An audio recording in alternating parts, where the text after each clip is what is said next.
Figuring out how to use Canva has been the single biggest game changer for my Pinterest account.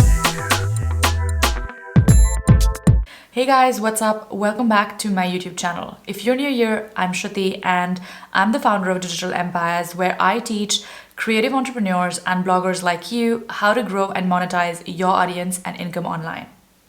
In today's video, I'm going to be sharing with you my tips on how to design effective pins using Canva for Pinterest. Now, I wasn't always a graphic designer. In fact, I had absolutely no clue how to actually design pins that would capture attention and that would get people back to my blogs and my websites. And now that I've figured this out, I even use Canva to design social media graphics for pretty much every aspect of my blog. So whether it comes to designing graphics for my Facebook group or my Facebook page or graphics for my Instagram account, I use Canva all the time. If you're new and you don't know anything about Canva, don't worry, this tutorial is going to help you figure out how to use Canva like a boss, especially for Pinterest. So let's dive in. All right, so in this video, I'm going to be showing you how to use Canva to design pins and how you can get comfortable around designing pins on a day-to-day basis using two main methods. So the first method that I'm going to show you is going to be by using a Pinterest template, which is within the Canva interface. And the second method that I'm going to show you is by using a grid-based pin creation system. So let's get started. So as you can see in my interface, there are a couple of designs that you can actually just select from. So these are different social media graphics. I'm going to click here on Pinterest graphic, and when I click here, I see that it's 735 by 1102 px. I can also go up here and actually search for a Pinterest graphic. That's the second way of looking at it. Either way, it's going to open the same results. So I'm going to click on it, and I'm going to go on, let's say, one of these templates that I want to choose. So most of these templates are going to be free with your account, but some of them are going to be premium templates where you will have to pay for the premium images. Or it could be that some of the templates you need to pay an extra amount for depending on what exactly are the elements of the graphics within that template. So keep in mind that all of the templates that you see here are not necessarily templates that are available to you with a free account. They may or may not be available depending on the kind of subscription you have. So I have a Canva Pro account, and that's why I have access to more templates. But I'm going to use one of these templates to show you how you can design pins on the go super easy with Canva. So let's take, for example, this pin, which is a standard pin. I'm going to wait for a couple of seconds for it to load. Now, as you can see, this is the Canva design interface, right? On the left side, you have templates where you can search for templates that are within the system. There are photos where you can actually have either your own photos or you can search for stock photos. You can click on the free aspect here and then see which photos are free. Now, this might not be available to you depending on which subscription you have. So you might have to click on each image and see if it says free or if it says a kind of premium dollar amount. Graphics here are basically different types of graphics that you can use to make your image a little bit cooler. You can help pop out your image depending on which graphic you need. So for example, you can have graphics that are animated, you can have charts, you can have stickers, you can have shapes, you can have different gradients, you can have illustrations like cars, icons, all of these cool graphics that you can play around depending on what you're aiming to make. The text button is what it says. It's basically to add a text. So when I click on it, I get a text on my image. The background here is for the image background. So you can choose, let's say, a blank background, or you can choose a kind of image like a landscape or a pattern background. You can upload your own images here and then use them to make pictures. And of course, you have folders if you have a pro account where you can save your templates, right? So let's go back here and see what we have here. I'm just going to make it a little bit bigger so you can see it more easily. So as you can see, I have the image here, which is one of the standard templates that are within the Canva interface. And you can see here there's an image, which I'm going to delete because I don't need it. Let's say that I want to have an image which says 15 gift ideas for, let's say, Christmas, right?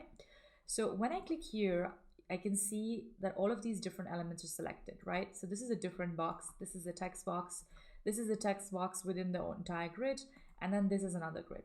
So I'm going to just go ahead and delete this so that we start from scratch and see exactly how to build a pin one by one. So I'm going to keep the background here, but I'm going to delete all the text elements and all the graphic elements here, right? So first I'm going to add text because obviously I need text in this pin. So I'm going to click on text on my left. I'm going to say add a heading, and I'm going to say I need unique gift ideas for Christmas. So I'm taking a random pin example because I think this is something that everyone can relate to, no matter what your niche is or what you're trying to do with your blog or your website or your business. And I'm going to say, okay, this is unique gift ideas for Christmas. Now I want to make it capital. So you can do a shift capital, or you can also go here and click on this and then it makes it capital as well. So unique gift ideas for Christmas. Right. Now, I want to make sure that this is the kind of font which is readable, as you mentioned, which is super important in having a great pin design. So I'm going to go here and click and see all of the fonts that are here. So Canva has a lot of inbuilt fonts. These are the fonts with the crown, which you generally need to pay for or pay a subscription for. But all of the other ones which don't have anything on the right here, you can use them for free. So let's say that I'm going to look for PT Sans because I like that font and it's a very easy to read font, which is easy to create as well. I'm going to click on it, and what it does is that it automatically changes the font for my image here, right? Now I want it to be a little bit bold and I want the size to be a bit bigger. So I'm going to click here with this button here, and then I'm going to go down here and see what is the kind of ideal font for this image. So this is probably too big. I'm going to go down a bit, maybe 64, and then keep it here at the center, right? Now, obviously I want to add a number here. So I'm going to add, you can add either a heading or a subheading depending on what you want to add, but you can of course change the size super easily. So I'm going to say 10 unique gift ideas, and I'm going to pick this up like this, super easy, and then move it around and get it on the top. Now, obviously I want it to be a bit bigger, so I'm going to increase the font size here and make it 104. I'm going to keep it here.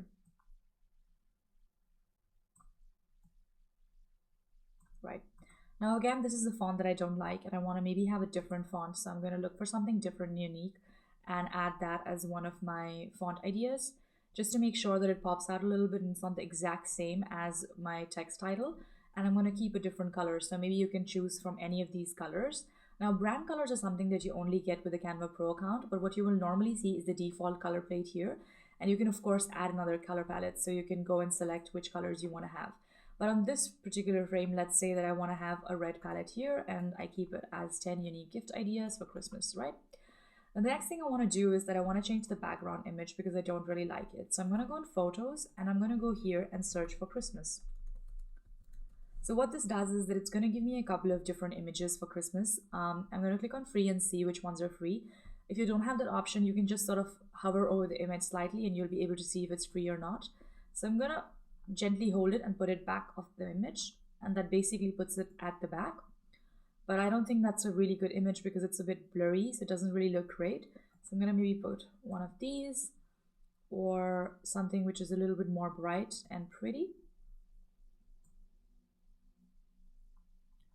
Now this can take a little bit of time depending on what kind of image you want to add, because different images look different with text and they may or may not look as pretty.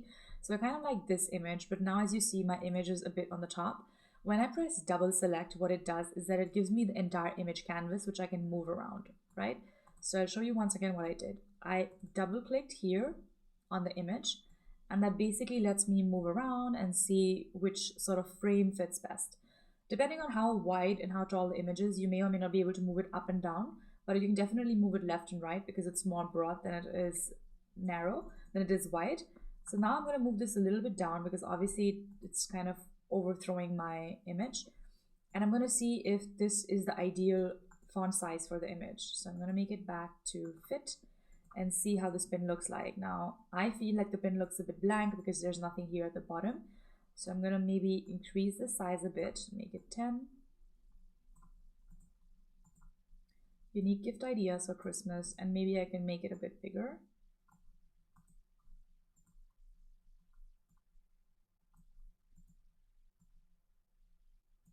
And then I'm going to see if I want to add a second subtitle, so kind of like a second headline. So this is like my main title is unique gift ideas for Christmas, but you can also add a second title. So let's say I'm going to add something which is going to, make people want to click on this image. So I'm going to say add a subheading, and then I'm going to say, let's say that are under $100, right? So I want to emphasize that these are cheap Christmas gifts that anyone can have. And maybe I want to change how this looks like. So I'm going to pick a different font just so it doesn't look like the same font and brings kind of a little bit of different element to the image.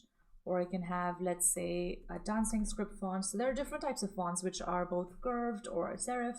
And depending on how comfortable you are and what you want to use, you can sort of play around with fonts and see which goes well with what. I can also move this here, for example, on the top and make it a bit more central. I'm a huge fan of symmetry, so I like pins that are like super symmetrical and sort of like really neat and clean. So most of my pins, if you see on my account, are super symmetrical. And as you can see here, we can maybe make it a bit bigger to emphasize the red. And you can, of course, also select this and add a different color. So what you can do, for example, is that if you want this to be a different color, you can just select this, go here, and then see what color you can add. So maybe you can add, for example, let's say a yellow, which would probably be too light for the background, maybe an orange, so it's a bit dull, but it's still visible. And you can maybe also make this orange so it goes along well with what we designed, right? You can also play around with this font and see what's the best font for this. So you can maybe pick amongst your favorite fonts or see what goes well. It might be that you have specific brand fonts for your blog that you use and love and you want to keep that on. But on Pinterest per se, you can really experiment as much as you want with fonts and see what suits you and the image best. So what is readable, what looks neat, what easily pops out in an image, right? And then of course there are different types of fonts in terms of fonts that are like super exotic and super specific. But I would say to stick to fonts that are easy to read. You don't want to confuse people on your pin. So you want to make sure that these are fonts that are easily readable, are legible, and basically don't eliminate anyone. So I'm going to stick to this. Maybe increase the size a little bit. Right? And I like it more here because it fits kind of a bit more in a snug manner in the image. So I'm going to reduce the font a little bit so it fits better. That are under $100. And the last thing you want to do on your pin. So as you can see, we selected an image. We went to photos. We took an image. We picked it up and we dropped it to the background, right? We added different text elements. So there are 3 different text boxes. One with the number on it, one with the head title, and one with the subtitle. And the only thing missing now is to add another title, which is going to be your brand name. So let's say that I'm doing it for my website. Let's say it's my my travel blog. So I'm going to say Indian Girling. You can say .com. You can also say www.indiangirling.com. It really depends on how you refer to your brand as, or you can just say Indian Girling, which is usually what I do now with my images. But of course, there's no set way to do it. You can choose different ways on how you want to do it.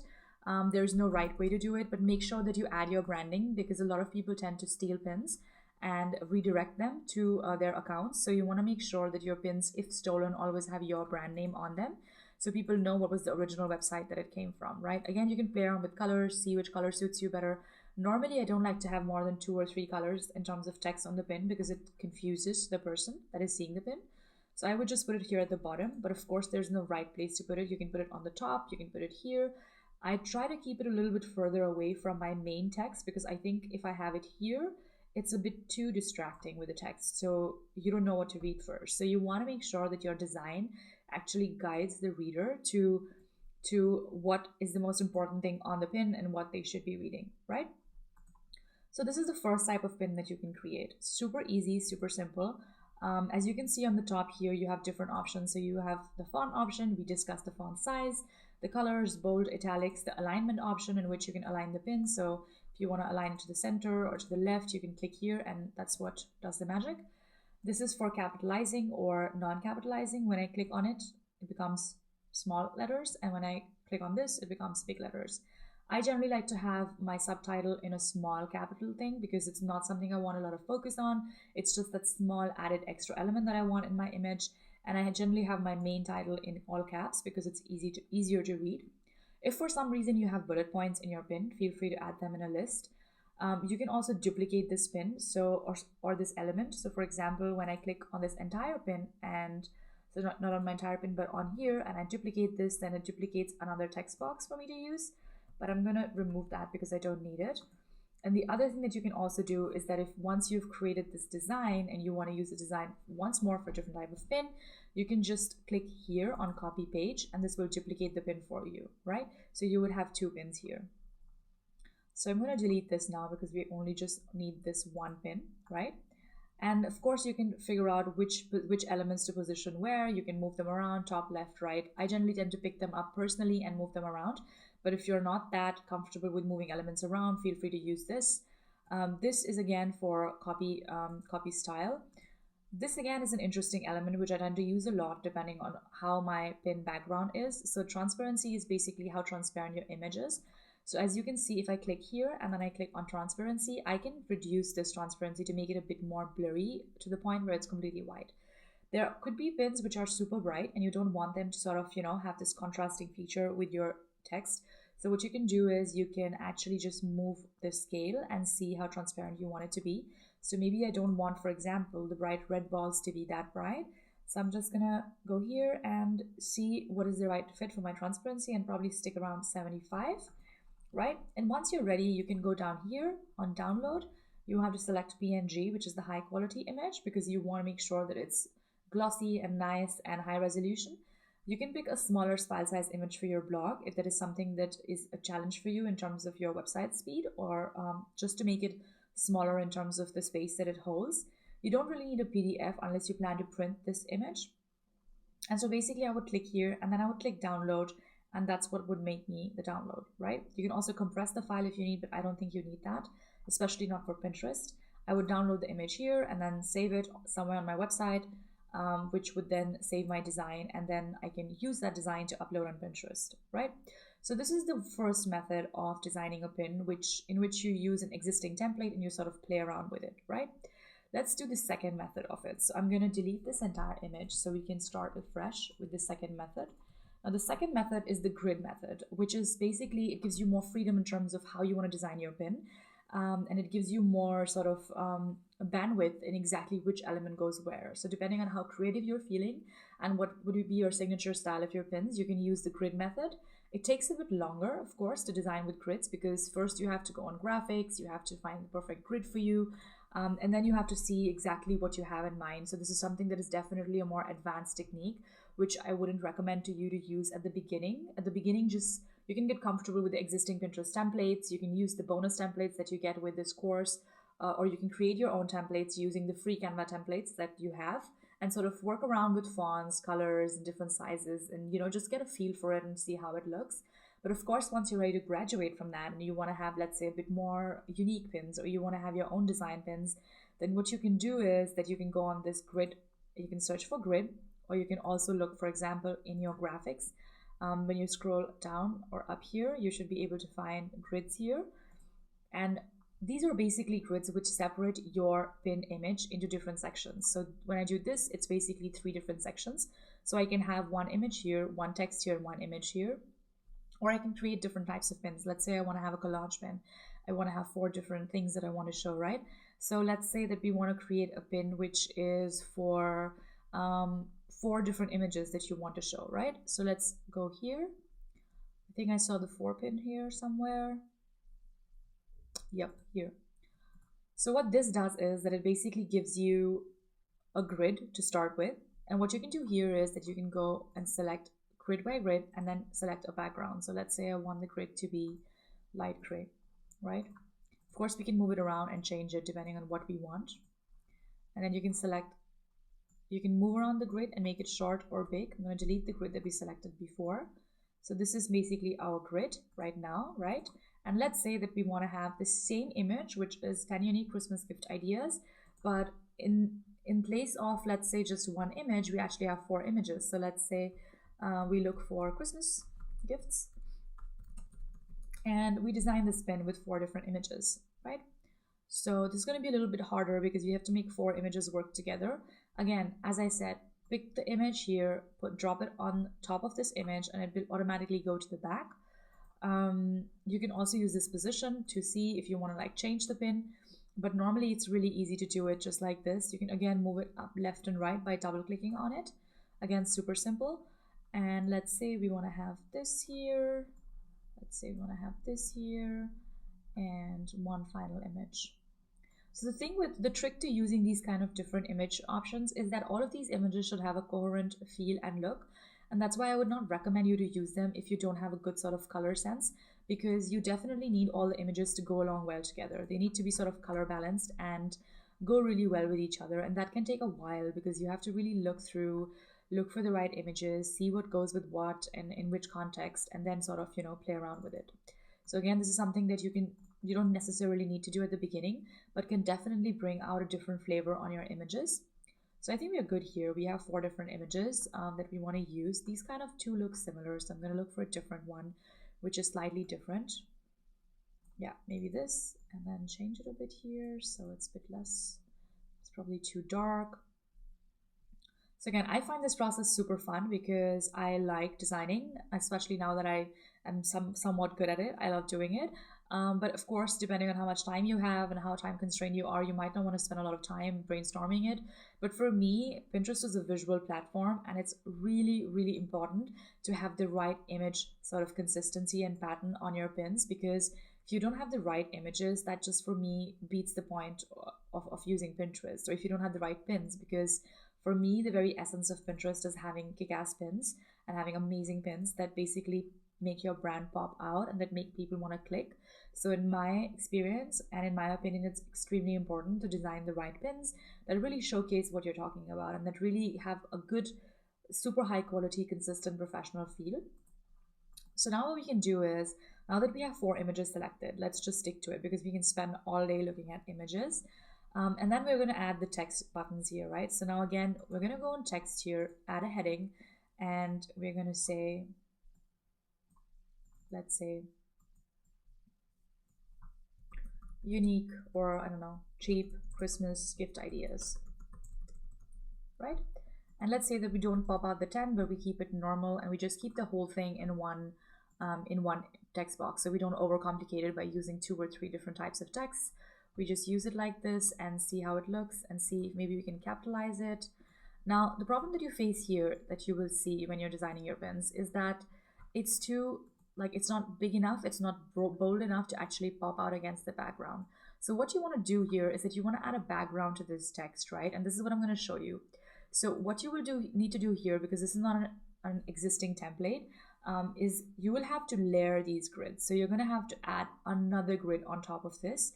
So what you're going to do is you're going to take a normal grid, which is just a 1-page grid, and then you're going to play around with the size and delete the size and move it around. And you're going to use this second grid that you layered on top of your existing grid to use for the text. So let's say you want to have it as a white text background, and you use it to layer your text. So sometimes you'll find that if you have chosen if you already made the text before the grid, it goes transparent on it. But what you can do is you can easily just duplicate this text. Oh no. You can duplicate this, move the older one, and then it will easily go on top of the grid. So what you want to do is you probably want to have the grid in the center somewhere because it's a 4 image. So it has to sort of be a little bit consistent and have this sort of look and feel to it. So then I would add this here. But now, of course, the size is too big, so I'm going to make it short. And I'm going to probably make it, let's say 48. And see how it fits here, right? Of course, you can play around with the grid and see if you want to make it big or small. You can make it like this, for example. Totally depends on what you're going for. So you can also pop out the colors a bit just to make sure that, it sort of gives that look and feel. But because the entire image is sort of white, I would actually like to have a sort of warm background for this pin. So what I'm going to do is that I'm going to go and select a slightly warm background for the pin and see which one looks good and actually goes with it.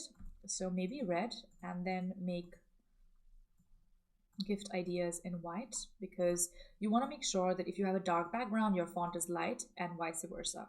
So we can keep the 10 cheap Christmas, I think, in black because it's quite visible. I want to focus on the gift ideas bit, or you can also say a gift guide, for example, if you want to sort of have that, but then you might want to change the title. So you can also say, let's say for the same image, you can say the ultimate Christmas gift guide, right?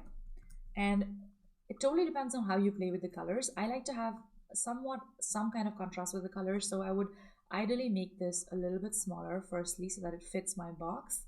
So I would make it, let's say 42, and then I would make the Christmas gift guide either white or basically a different color that sort of provides some kind of contrast to the pin, right? So when you see this, as you can see now, I'm just going to make it full screen so you can actually see the image and see how it looks like. So it's a very neat sort of image, which is very symmetric. You can see that the colors are playing around well with it. You can see that the text is clearly visible, it's legible, and it has that wow factor where you're like, oh, it's the ultimate gift guide, like I want to go and see it. But of course you can add numbers to it, you can do different things around with this pin.